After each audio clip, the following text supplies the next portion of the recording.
At kaugnay ng naiulat na pagyanig kanina, makakapanayam natin ang Executive Director ng Philippine Institute of Volcanology and Seismology, si Director Renato Solidum. Magandang tanghali po, Director Solidum.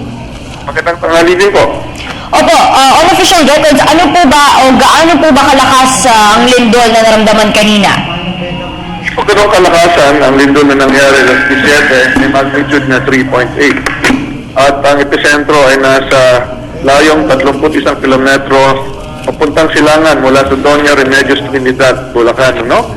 At naramdaman ito ng hindi gaano kalakasan, intensity 3 lamang, sa Quezon City, Pasig, Makati, Taguig, Rodriguez at Cainta, Rizal. So sinasabi po nga may mga gusaling na alog sa Maynila. Meron mo ba kayong reports ng mga damages? Wala po at hindi po tayo maasa magkakaroon ng damage. How about aftershocks po? Kung ganito po kaliit yung magnitude, hindi po tayo maasa na aftershocks dulot nitong lindol na to.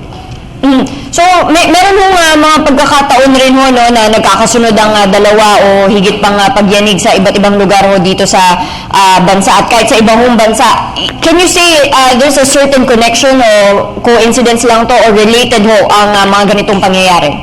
Wala pong koneksyon yung mga lindol sa ibang bahagi ng Pilipinas at lalong-lalo na sa ibang bansa. Ang lindol related lamang kung nanggagaling ito sa parehong fault. Director Solidum, magandang hapon po, si Kirby Cristobal po ito. Apo, Yes, good afternoon, Kirby. Sir, matanong ko lang, sir. Ngayon na lang ulit tayo nakatala ng bagong pagyanig dito po sa Metro Manila. Sir, inaasahan ba natin na magkakaroon pa ulit ng mga kasunod na pagyanig sa mga darating na panahon po? Of course, hindi natin masasabi kung kailan uli.